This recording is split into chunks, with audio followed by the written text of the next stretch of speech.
Sebelum menyerang Ukraina, orang Rusia terlebih dahulu berperang di Lombok. С днем Великой Победы! Ура!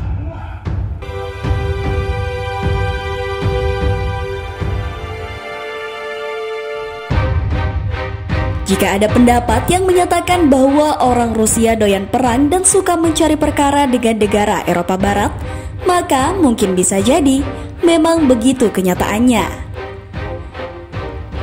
Saat ini, sejak 24 Februari 2022, atas perintah presidennya yang bernama Vladimir Putin, Rusia mulai menyerang Ukraina. Ribuan tentara Rusia dikerahkan untuk menggempur negara tetangganya itu. Dunia pun dibuat heboh. Bayang-bayang Perang Dunia Ketiga kini mulai menghinggapi benak semua warga dunia. Namun tahukah sahabat Infonusa, jika 128 tahun yang lalu, seorang pendahulu Putin pernah menciptakan perang dahsyat di Lombok? Betul, tepatnya pada tahun 1894, seorang Rusia bernama Maligin pernah menjadi aktor penting akan terjadinya Perang Lombok 1894. Kisah Maligin ini termuat dalam The Levensgeschiedenis van W.P. Mamaliga yang ditulis oleh Elizaveta Ivanovna Gnevuzeva. Namanya Maligin, lengkapnya Vasily Panteleimonovich Maligin. Namun, orang Belanda biasa menyebutnya W.P. Maligin. Ia terlahir di Rusia pada 20 Mei 1865 dan berasal dari keluarga seorang pelayan gereja. Pada tahun 1891, Maligin tiba di Singapura. Di negara pelabuhan ini, ia berkelana dengan Kregley, seorang perwakilan Belanda. Atas saran Kregley lah, Maligin dianjurkan untuk mengunjungi Lombok. Kregley berkata, "Di Lombok sangat kaya akan emas. Kamu akan betah di sana." Begitulah, atas rekomendasi Kregley yang merupakan sahabat anak Agung Gede Ngurah Karangasem, sang Raja Mataram yang juga penguasa Lombok saat itu, Maligin pun tiba di Lombok pada bulan Oktober 1893. Ada kejadian unik yang dilakukan Maligin saat awal-awal di Lombok. Karena mengetahui Raja dan para punggawa Mataram sangat menyukai hal-hal yang berbau mistis, Maligin di hadapan Raja memamerkan keahliannya membuat api di atas air. Maligin sengaja melakukan itu dengan tujuan untuk menarik perhatian Raja. Ia yang banyak menguasai berbagai jenis keahlian termasuk kemampuannya dalam bidang kimia, menyuruh anak buah Raja mengambil air dengan wadah baskom. Dengan berlagak sedang membaca mantra, diam-diam tangannya menyelinap ke balik jubah besarnya untuk mengambil natrium. Dengan segera, natrium itu ia lempar ke baskom yang berisi air tersebut.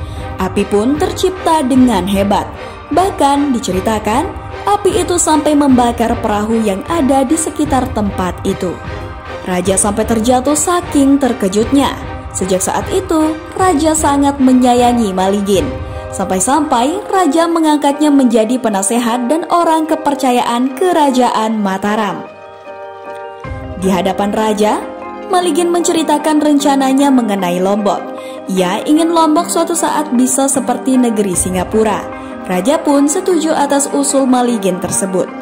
Dan sebagai langkah awal, Maligin menyarankan agar Raja memperkuat pertahanan dan persenjataan dulu. Lebih-lebih, saat itu Mataram sedang mendapat ancaman dari Belanda. Pada tanggal 2 Februari 1894, Maligin tiba di Singapura dengan membawa uang dalam jumlah besar. Misinya adalah membeli senjata dan bahan peledak untuk Raja Mataram. Belanda yang telah mencurigai kegiatan Maligin ini berusaha menguntit dan memata-matai Maligin di Singapura.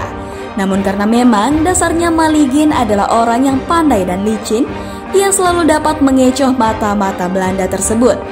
Dengan menyewa kapal Pride of the Ocean, Maligin bersama 3 kru kapal mulai berlayar ke Lombok dengan membawa berbagai jenis senjata.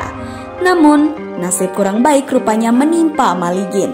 Karena kesalahan navigasi, kapalnya justru merapat ke Buleleng yang merupakan wilayah kekuasaan Belanda.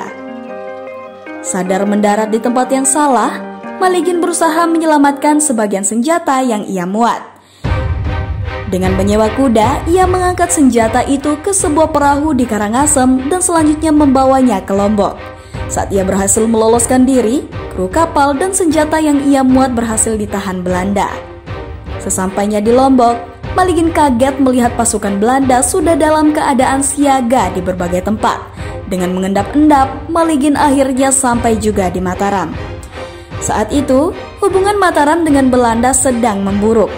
Belanda yang telah mengincar Lombok sejak tahun 1843 mulai ikut campur dalam urusan negeri Mataram. Belanda dengan lihai memanfaatkan konflik antara Mataram dengan rakyat Sasak sebagai pintu masuk untuk menguasai Lombok. Bertindak sebagai penengah, Belanda merancang perundingan antara Mataram dengan perwakilan Sasak di Cakra Negara. Namun rupanya, isi perjanjian itu banyak tidak memuaskan bagi pihak Mataram. Atas saran beberapa punggawa utama Mataram dan nasihat dari Maligin, pada sebuah pertemuan pada tanggal 23 Agustus, malam itu diputuskan agar Mataram sebaiknya melakukan serangan mendadak ke Belanda. Rencana serangan itu tidak diketahui oleh Raja Mataram. Maligin dan para punggawa lainnya menjalankan operasi itu dengan senyap. Maligin yang bertindak sebagai perancang strategi penyerangan mulai menjalankan aksinya. Ia mulai mengajarkan prajurit Mataram cara menggunakan berbagai jenis senjata dan juga cara mengoperasikan meriam. Selain itu, ia bersama prajurit lainnya mulai melubangi tembok-tembok istana Puri Ukir Kawi. Pada malam 25 Agustus 1894, rencana itu pun dijalankan. Melalui lubang-lubang tembok Puri Ukir Kawi yang telah dilubangi sebelumnya, pasukan Mataram mulai menembaki pasukan Belanda yang sedang berkemah di depan Puri Ukir Kawi. Pasukan Belanda kelabakan. Atas serangan itu, pasukan Belanda mengalami kekalahan telak. Salah satu jenderalnya, Van Ham, tewas tertembak. Kelak, atas serangan itu, Belanda sangat murka terhadap Mataram dan melakukan pembalasan yang sangat dahsyat. Sejarah mencatat pembalasan itulah yang mengakhiri riwayat kerajaan Mataram. Maligin yang menjadi aktor utama penyerangan 25 Agustus itu menjadi orang yang paling dicari Belanda. Setelah buron selama beberapa bulan, pada Januari 1895, Maligin akhirnya tertangkap di Batu Kliang. Ia selanjutnya dibawa ke Surabaya untuk diadili. Singkat cerita, pengadilan memutuskan Maligin bersalah dan dikenai hukuman penjara. Namun anehnya, dalam masa kurungan itu, Maligin berhasil melarikan diri. Setelah berhasil kabur, Maligin kemudian menuju Kelantan. Di saat ia bergabung dengan rakyat Kelantan yang saat itu sedang berusaha melawan penjajah Inggris.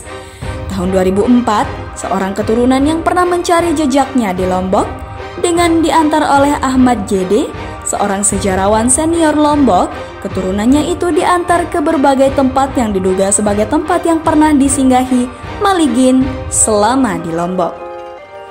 Dari kisah Maligin, si petualang dari Rusia, kita tahu bahwa ternyata sejak dahulu kala Rusia memang selalu bertentangan dengan bangsa Eropa Barat, entah itu Belanda maupun Inggris. Dan kini, perang Rusia-Ukraina telah membuktikan itu.